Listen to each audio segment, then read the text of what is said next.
And now I'm going to tell you about my education. I was attending kindergarten, of course, and when I was 6, the teachers there told my parents that I'm too clever to attend it for one more year, so I should go to school. And this is how I started school. It was experimental class for 6-year-olds. And I attended 4 elementary schools in my life. So I changed school every year because my family moved from place to place.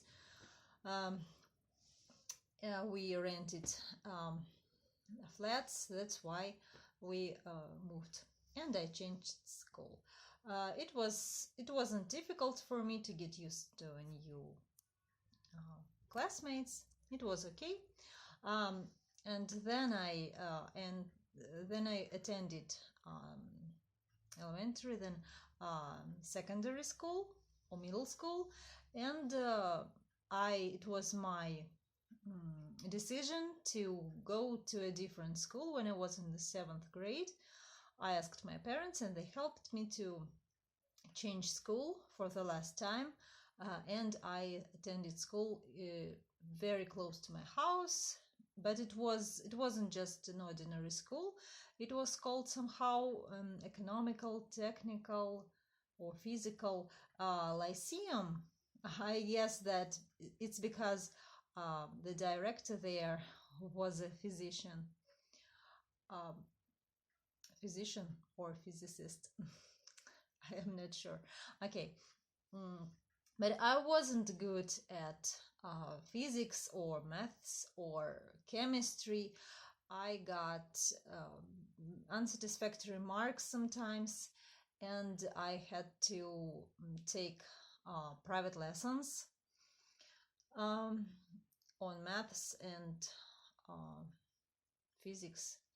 And when I brought tests with unsatisfactory marks, I wasn't grounded, but my parents, it was once or twice, they put these pieces of paper with unsatisfactory marks on the walls in our living room. I don't know, maybe to make me feel a little bit ashamed, or just for fun. But I wasn't grounded. And after taking private lessons, I caught up with the course, but it wasn't easy for me. But I was good at Russian, literature, English, geography, and so on. And that's why, after finishing school, I decided not to study these favorite subjects anymore and to choose something different. And when I was finishing school, I met a woman. She was an English teacher, and I took some private lessons from her. And I felt that it's interesting to study English, so I get enrolled in the university where I studied. And at school, I was just an average student, but at the university, I was a straight A student because I studied really hard. I prepared a lot. I prepared for my exams. It was kind of easy for me. I was very glad that there wasn't any maths and physics and so on. And that's why I was eager to study, because my classmates, they didn't like those boring exercises, some drilling exercises, but I loved them.